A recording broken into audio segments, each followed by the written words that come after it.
Narasimha Rao UTF అధ్యక్షుడు జగ్గేపేట మండలం. ఈ ప్రభుత్వం అధికారంలోకి వచ్చే సంవత్సరం గడిచిపోయినా కూడా ఇంతవరకు ఐఆర్ ఇంతవరకు ప్రకటించలేదు. అదేవిధంగా పిఆర్సీ కమిటీ కూడా ఇంతవరకు నియమించలేదు.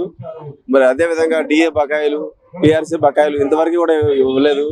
ఇది చాలా మంది ఉపాధ్యాయులు వారి పిల్లల చదువు కోసం, అదేవిధంగా వారి పిల్లల పెళ్లి కోసం, వైద్య ఖర్చుల కోసం డబ్బులు సమయానికి అందక ఎంతో ఇబ్బంది పడుతున్నారు.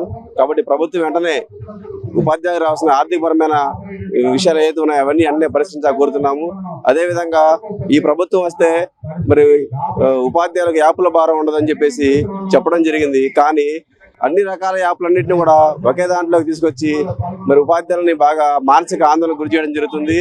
మరి ఫేషియల్ అటెండెన్స్ కానీ, విద్యార్థుల అటెండెన్స్ కానీ, అదేవిధంగా మెగా పీటీఎం ఫోటోలు కానీ, యోగా ఫోటోలు కానీ ఇవన్నీ అప్లోడ్ చేయమని చెప్తున్నారు. దీనివల్ల బోధనా సమయం కుంటుపడుతుంది. దీనివల్ల విద్యార్థులకు నాణ్యమైన విద్య అందడం చాలా కష్టంగా మారింది.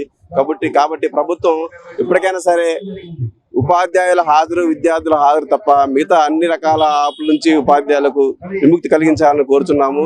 అదేవిధంగా తక్షణం పిఆర్సీ కమిషన్ నియమించాలని, తక్షణమే ఐఆర్ విడుదల చేయాలని, డిఏ బకాయిలని చెల్లించాలని కోరుకుంటున్నాం.